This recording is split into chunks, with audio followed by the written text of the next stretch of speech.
I never thought I would be the guy who finds himself in a situation like this. My name is Jake, and for the past 8 years, I thought I had a pretty solid marriage with my wife, Sarah. We were the couple everyone else looked at and thought, wow, they have it all together. We had a nice house in a decent neighborhood, good jobs, me as a graphic designer and her as an elementary school teacher, and we enjoyed going out with friends or just curling up on the couch for a Netflix binge. But lately, things had felt off. The cracks began to show about 6 months ago, just tiny fissures at first. Sarah started coming home late more often, saying she was working on projects or staying late at school for extra help with her students. At first, I trusted her.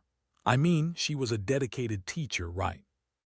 But when she began to change her routines, wearing more makeup, and dressing up for work like she was going out rather than teaching a bunch of kids, my gut began to twist in knots. One night, I was sitting on the couch, scrolling through Instagram when I saw a picture that made my heart drop. It was a post from one of Sarah's friends, a party they had attended. Sarah looked stunning, laughing with a guy I had never seen before, her hand resting on his shoulder. Something about that picture gnawed at me. It wasn't just the proximity, it was the way she was looking at him. Over the next few weeks, I noticed even more signs. Sarah's phone became her second skin. She would take it everywhere, even to the bathroom. When she was on it, her face would light up and she'd giggle at texts, which I hadn't heard in ages. I tried to convince myself that I was being paranoid, but suspicion ate away at me like a slow poison. I wondered if I was just being a jealous husband. Then came the day I stumbled upon the evidence. I had been out for a run and decided to come home early to surprise her. She usually got home around 6, but it was only 5:30. As I entered the house, everything was quiet. I noticed her phone buzzing on the kitchen counter. Curiosity got the best of me. I picked it up. I should have, but the name Mark popped up on the screen, followed by a message that read, "Can't wait to see you tonight, just like old times." I froze, my heart raced. All the signs suddenly clicked into place like a jigsaw puzzle that had been missing its final piece. It all made sense now. The laughter, the late nights, the secrecy. I was filled with a mix of anger and betrayal, my hands shaking. When she finally walked through the door, I confronted her. "Who's Mark?" I demanded, trying to keep my voice steady. She looked taken aback, her eyes wide and innocent, as if she hadn't just shattered my trust. "What are you talking about?" She stammered, but her voice was laced with panic. "Your phone, the messages, I know everything," I replied, feeling the fire rise in my chest. Her demeanor shifted from innocent to defensive, her voice rising as she started spewing out excuses. "It's just a friend from college. We're just catching up. It doesn't mean anything." I wanted to scream. The betrayal hit hard, and her lies felt like daggers. The sweet memories of our life together began to swirl around me like smoke, suffocating and bitter. I watched her try to justify her deceit, and all I could feel was the crushing weight of disbelief. How could she do this to us? As I stood there, the world around us faded, leaving just the two of us in that moment. My heart raced, my mind churned, and I felt like I was losing my grip on reality. The woman I had shared my life with was gone, replaced by someone I hardly recognized. I was spiraling deeper into a pit of despair, anger, and heartbreak, but I knew I had to make a decision. What was next? How could I possibly move forward from this? The betrayal was fresh, the wounds raw, and I felt like I was standing on the edge of a cliff, waiting for something to push me over. Little did I know, I was about to take steps I would never have imagined. The emotional turmoil was only just beginning. The confrontation left me reeling. It felt like I had been hit by a freight train, and I was struggling to catch my breath. Sarah's face twisted in panic, but as she continued her feeble excuses, something inside me hardened. I realized that I was no longer the trusting husband who believed in the sanctity of our marriage. I was now a man betrayed, and I had to confront the reality head-on. The days that followed were a blur. I moved through life like a ghost, going to work, interacting with coworkers, but feeling utterly disconnected. My mind replayed our conversation, Sarah's eyes wide with feigned innocence, her words twisting in the air like smoke. I kept asking myself, who was she really? The woman I fell in love with, or this stranger who had desecrated our vows? I needed to gather my thoughts, but sitting alone in our living room felt suffocating. The memories of laughter and love echoed through the walls, making me cringe. I found myself obsessing over the details of Sarah's affair. Were there other men? How long had this been going on? I started scrolling through her social media, looking for clues, and every smile and glimmer of happiness felt like a dagger to my heart. One evening, I found myself staring at my phone, contemplating my next move. I decided to take a trip to the local bar, a dive, where I used to hang out with friends before we settled into our domestic life. I needed to clear my head, and maybe a few drinks would help. As I sat nursing a whiskey, I struck up a conversation with the bartender, a tough woman named Mandy. I poured out my story, feeling a strange sense of comfort in sharing my pain with a stranger. "Man, that sucks," she said, pouring me another shot. "You deserve better. Don't just let her walk all over you." Her words resonated, igniting something within me. It was as if someone had turned on a light bulb in the dark corner of my mind. I had been so consumed by hurt that I hadn't even considered what I wanted to do next. Back at home, I thought about what Mandy had said. I had to take control of the situation. I couldn't let Sarah dictate how my life would continue. I started formulating a plan. The idea took root slowly. If she could betray me, then I could turn the tables. I needed to make a statement that would resonate louder than her lies. The next day, I took action. I called my friend Steve, someone I could trust implicitly. We had been through thick and thin, and he knew me better than anyone. I poured out everything, reliving the betrayal and the anger. "Jake, what are you gonna do?" he asked, his tone serious. "I'm going to make her regret it," I replied, a fire igniting in my gut. I wanted her to feel the pain she had caused me. I wanted her to understand the depth of my betrayal, even if it meant crossing lines I never thought I would. With Steve's support, I began to gather information. We devised a plan to catch Sarah in the act with Mark, a plan that sent a rush of adrenaline coursing through my veins. I would confront her while she was with him, showing her that I knew everything. It might not be the healthiest way to handle the situation, but I was tired of being the victim. I spent the next few days pretending everything was normal at home. I put on a brave face, cooking dinner, sharing laughs, even joking about her late nights. It felt so surreal to act like nothing was wrong when my world was crumbling. But I was biding my time, waiting for the moment to strike. One night I checked Sarah's phone again, and sure enough, there was another message from Mark, this time confirming their plans for the weekend. My heart raced as I plotted my next move. I texted Steve, and we arranged to meet up that Saturday night, setting the stage for my confrontation. As I sat in my car outside the restaurant where I knew they would meet, my heart pounded. I was a mix of excitement and dread. Was I really going to do this? I glanced down at my phone, and Steve sent me a quick message. "Ready when you are." I took a deep breath, reminding myself of all the pain Sarah had caused me. As I walked into the restaurant, I steeled myself for what was about to come. The sight of her laughing with Mark made my stomach churn, but I couldn't back down now. This was my moment to reclaim my dignity and confront the betrayal head-on. What I didn't anticipate was how this confrontation would unfold. Would she own up to her actions, or would she double down on her lies? My heart raced as I approached their table, ready to set everything ablaze. As I stepped into the restaurant, the atmosphere buzzed with laughter and clinking glasses. I spotted Sarah almost immediately, her head thrown back in laughter, her eyes sparkling in a way I hadn't seen in months. She was sitting across from Mark, who leaned in close, clearly enjoying her company. I felt a wave of nausea wash over me. This was it. I was standing on the precipice of my own emotional reckoning. I took a deep breath, pushing through the sea of tables and patrons, my heart pounding in my chest like a war drum. With every step, I felt the weight of the moment crashing down on me. This was the moment I had been building up to since I discovered her betrayal. I was ready to confront her, to lay bare the truth of her infidelity. "Sarah," I said, my voice steady but low as I approached their table. The laughter died instantly as both of them turned to face me. Sarah's expression shifted from joy to shock, and I could see the panic flickering in her eyes. Mark, on the other hand, looked confused, glancing between the two of us like a deer caught in headlights. "What are you doing here?" Sarah asked, her voice coming out sharper than she probably intended. I could see her trying to regain control of the situation, but it was too late. The truth hung between us like a storm cloud ready to burst. "I came to see how my wife was doing," I replied, my tone calm but loaded. I just didn't expect her to be out on a date with her friend Mark. I watched as Sarah's cheeks flushed with embarrassment and rage. "This isn't what it looks like, Jake," she exclaimed, her voice rising as her bravado kicked in.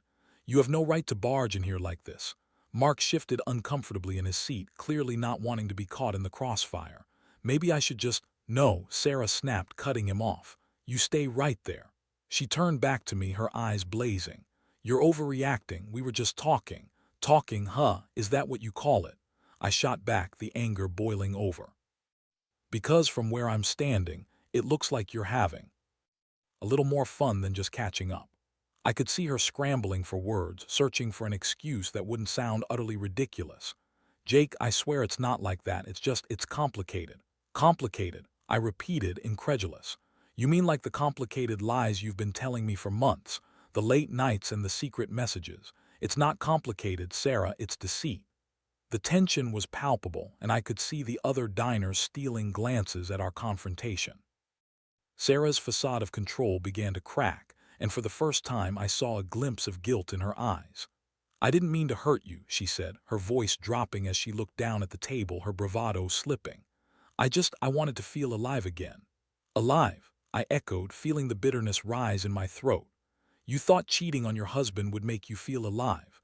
You're sitting here with him, laughing and enjoying yourself, while I've been at home, heartbroken and in the dark." I felt a burn in my chest, the anger morphing into a pain I hadn't anticipated. It was like a dam breaking, unleashing all the hurt I had bottled up. "You've destroyed everything we built together, Sarah, and for what? A few cheap thrills." For a moment silence enveloped us, the air thick with tension. Sarah shifted, looking at Mark for support, but he merely glanced at her, clearly out of his depth. "I didn't want it to come to this," Sarah finally said, her voice shaking slightly. "I never meant to hurt you." I shook my head, disgusted. "You can't just sweep this under the rug. You've lied to me for so long, and now you want to pretend it's all okay. You owe me the truth." As she opened her mouth to respond, I could see the gears turning in her mind. But all I wanted was an end to the charade, to rip off the Band-Aid and expose the festering wound beneath. "Do you love him?" I asked suddenly, my voice low and steady. Her silence was deafening. I felt my heart shatter all over again, and my breath caught in my throat. I didn't want to know the answer, but I needed to hear it. "Do you, Sarah?" "Yes," she finally admitted, her voice barely above a whisper. "I do." The admission felt like a punch to the gut, and I staggered back a step. The reality of her betrayal washed over me, the gravity of her words pulling me deeper into despair. I had been living a lie, believing that our relationship was worth saving, but she had moved on, and now I was left standing in the ashes of our love. "Then I guess I know what I have to do," I said, feeling a calmness wash over me despite the storm raging within. I turned to Mark, forcing a smile that felt twisted. "Enjoy her while you can, buddy. You're inheriting a mess." With that, I walked out of the restaurant, the weight of the world on my shoulders. My heart was heavy, my mind a blur, but I felt an eerie sense of clarity. I was done being the victim. The betrayal had ignited a fire inside me, one that demanded action and resolution. As I stepped outside into the cool night air, the city lights flickered around me. I took a moment to breathe, to collect my thoughts. I had been hurt beyond measure, but now I was ready to reclaim my life. I would rise from these ashes, but first I needed to confront the memories that haunted me, like the mattress we shared, the very symbol of our shattered dreams. It was time to burn it all down and start anew. The confrontation at the restaurant set off a whirlwind of emotions, leaving me feeling both liberated and devastated. I sat in my car for what felt like hours, staring blankly at the road ahead, my mind racing. The reality of what had just happened settled in. Sarah had confessed to loving another man, and my heart felt like it was being crushed under the weight of that betrayal. I started the engine and drove aimlessly, the city lights blurring together as I wrestled with my thoughts. Anger coursed through me, mixing with deep sorrow. I had trusted her. I had given her everything, and she had thrown it away for someone else. I found myself gripping the steering wheel tightly, knuckles white, as I tried to figure out my next steps. I pulled into a parking lot, the familiar sight of our favorite park flashing before my eyes. It was where we had spent countless sleepless nights under the stars, sharing dreams and fears. Now it felt like a battleground, a reminder of everything I had lost. I stepped out of the car and walked along the path, the chill of the night air biting at my skin. Each step felt heavier than the last, memories flooding my mind like a relentless tide. But amidst the heartache, a new resolve began to form. I needed to reclaim my life, and part of that process meant letting go of everything that tied me to Sarah. I envisioned the mattress, our bed, a place marred by her betrayal. It was time to rid myself of the physical reminders of our life together. I could feel the anger bubbling inside me, urging me to take action. The next morning, I woke up with a sense of purpose. I didn't want to wallow in self-pity or sadness. I wanted to take control. I grabbed my phone and called Steve. "I need your help," I said, my voice steady. "It's time to get rid of some things." "What do you mean?" he asked. "I'm burning the mattress," I replied, feeling a surge of determination. "And I want you there with me." "All right, I'm in," he said, his voice supportive. "Let's do it." We met at my house later that day. The sight of our bedroom made my stomach turn. I could almost see Sarah lying there, blissfully unaware of the pain she was causing from her late-night escapades. "Do you have everything ready?" Steve asked, looking around the room. "Yeah," I said, grabbing a few lighter fluid cans from the garage. "I just need to get that mattress out of here first." With Steve's help, we hoisted the heavy mattress out to the backyard. I could feel the weight of it pressing down on me, a physical reminder of the trust that had been shattered. As we threw it onto a makeshift pyre, a pile of old scrap wood and cardboard, I couldn't help but feel a mix of liberation and sadness. It was like I was about to set fire to my past, the good and the bad. "I've got the lighter fluid," Steve said, handing me a can. "You ready?" I nodded, my heart racing with anticipation. I doused the mattress with the fluid, watching it soak into the fabric. "Here, to new beginnings," I murmured, the words barely escaping my lips as I flicked the lighter open. The flame danced to life, and as I ignited the mattress, a rush of heat surged forward.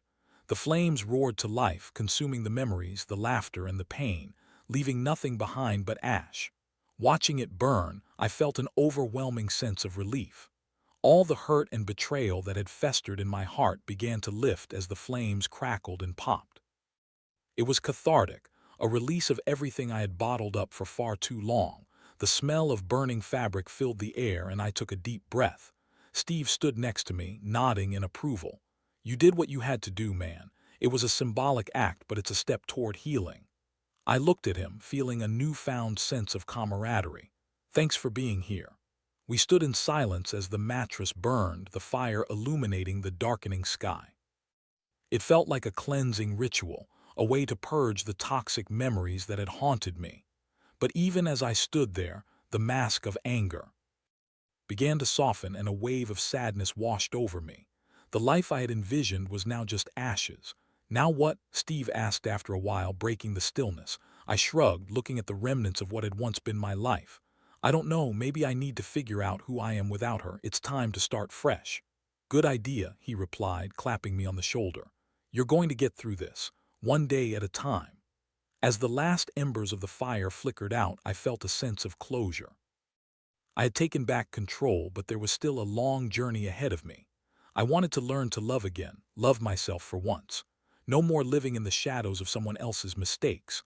While the mattress burned, I vowed to myself that I would rise from these ashes stronger, wiser, and ready to embrace whatever came next. I wasn't just moving on. I was preparing for a new chapter, one that wouldn't involve betrayal or deceit. I would find my light again, and I was determined to shine.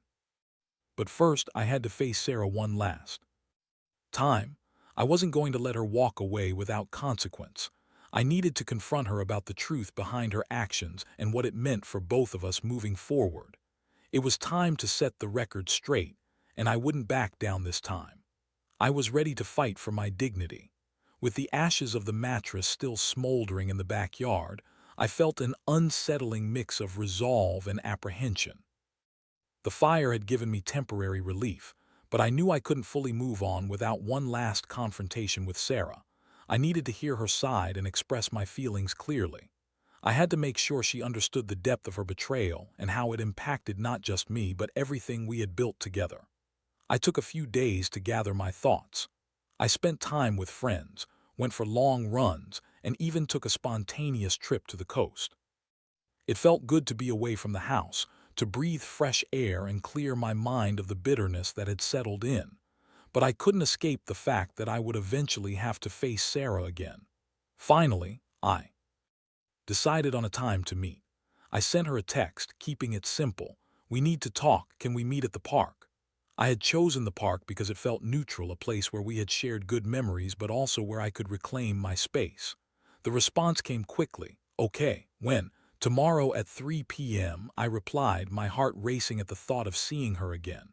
I spent the rest of the night packing the floor, rehearsing what I would say, how I would hold my ground. I was determined to not crumble this time.